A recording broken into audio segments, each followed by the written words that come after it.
like good things happen to your body. That's all we need to know right now. Okay. So our CB1 receptor is mostly found in the central nervous system, so brain, spinal cord. That's most of it. That's where most of them are. They're also found to a lesser extent, different organs in our body, okay? But most of them are right here, brain and spinal cord and nervous system. The CB2 receptors, as you can see, are found in mainly in your immune system and your gastrointestinal system. Okay? We're clear? Good. Okay. Good. All right. So if we have like a lock or a doorknob, we need keys, right? And so the keys are called cannabinoids. Okay? And CBD is an example of, a cannabinoid. Like we need that substance to kind of go in here with a key and fit, like it has to fit and then unlock just the amazing benefits of either of these two. So, and then we do the happy dance!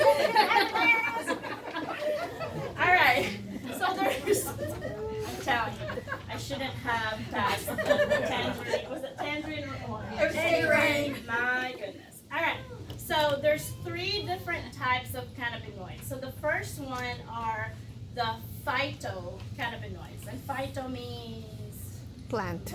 yeah.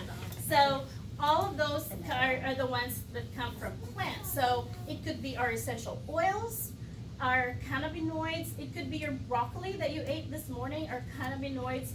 Or the most popular ones are the hemp CBD and the marijuana CBD. So, Miss Darlene, I'm gonna have you, so let's pretend Miss Darlene is the hemp-derived CBD. Okay, again, Young Living's version of CBD has 0 THC. So, yeah, all right.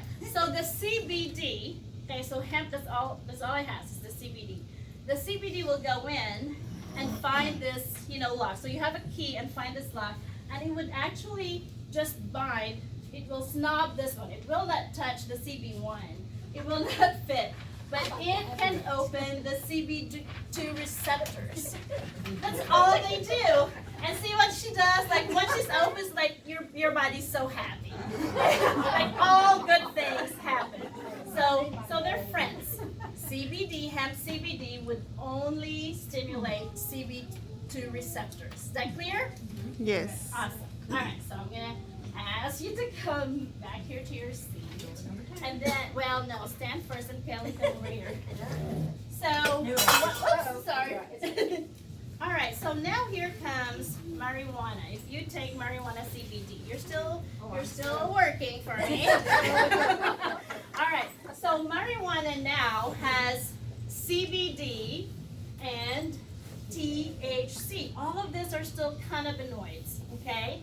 But then the CBD would just again go to Miss Connie, to the CB2 receptor, to open this door and like good things happen. But then, what do we do with this THC? The THC, some of it would still go to CB2, but they're strongly linked to CB1. Okay? And once this is stimulated, yeah, that happens. Like, you get the high, you get the sexual drive, you get like all of those kind of bad things associated with that. So, is that clear, the difference between CBD from hemp and CBD from marijuana? Yes. All right. Wonderful. Okay, you'll stay there. Ms. Darlene, you can sit down. Thank you. All right. So that is the phytocannabinoid, okay? So for plants. Now, our body, and so the second one is, the second kind of cannabinoid is endocannabinoid. God designed our body to actually produce our own cannabinoid. That's awesome. So the first two, according to Dr. Ollie, that was really recognized is, I don't know what's called, it's called anandamide. And Kara, are you going to the restaurant? I want her to participate. Okay, and then, so the anandamide is, all sorts of great things to our body. But here's the thing, you guys. CBD, when you introduce CBD, like the one from hemp, CBD would increase the anandamide. And some people say that that role is probably even better than the one where it goes directly. So if you take CBD, yeah, it has all of those uses, but it actually stimulates our body to make more of this anandamide, or to make this available. Ain't that cool? And let me tell you what it can do. Okay, are you all ready? It is neuroprotective. So nerve, brain, spinal cord, cardioprotective, heart, anti-cancer. This is based on research on this. Immune stimulating, so your immune system. Powerful anti-inflammatory, supports gut function, pain modulation, uterine embryo connection. You know, for pregnant women, that's kind of cool. Eye health, bone mass, gastrointestinal and urogenital tract function. So like your gut, you know, this is great. Like all of this is just what's been researched. I think it's like everything that we need to keep our body healthy. So they say, yeah, I know, like there's such great things about just taking CBD, and it binds to this receptor and it does all sorts of things. But another thing that it does is once it's present in your body, it releases this. It makes your anandamide available, and that anandamide can do all sorts of things.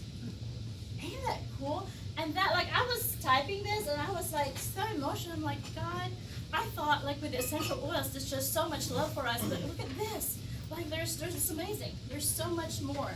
And then the other one, so the Dr. Ollie said there's many endocannabinoids, like our body's ability to make our own cannabinoid substances. And then there's this other one, 2AG is the name, okay? And see what it can do. It can rewire your brain. I'm thinking of this, I'm like, oh my gosh, Axel.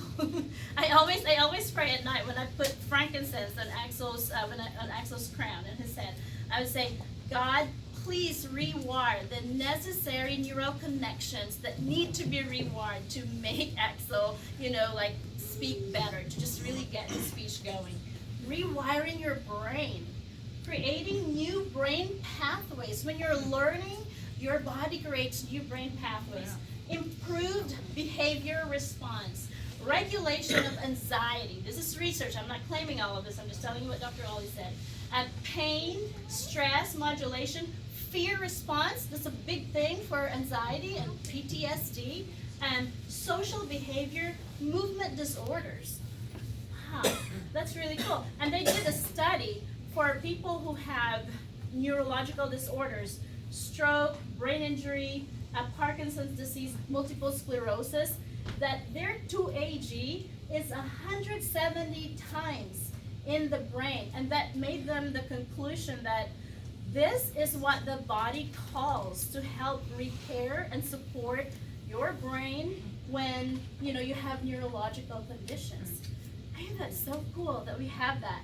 And I talked to the guy at the CBD area, and he said, you know, when you take this CBD, it stimulates your own system for this too. We're just talking about two. There's so much more in our bodies available. For this too to be available. That's, I don't know, I want to cry because like this is so awesome, like all of this stuff. I'm like, wow.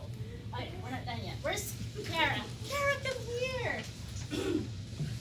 All right, so people ask, before we had the CBD, I'd always say, oh, just use Copaiba.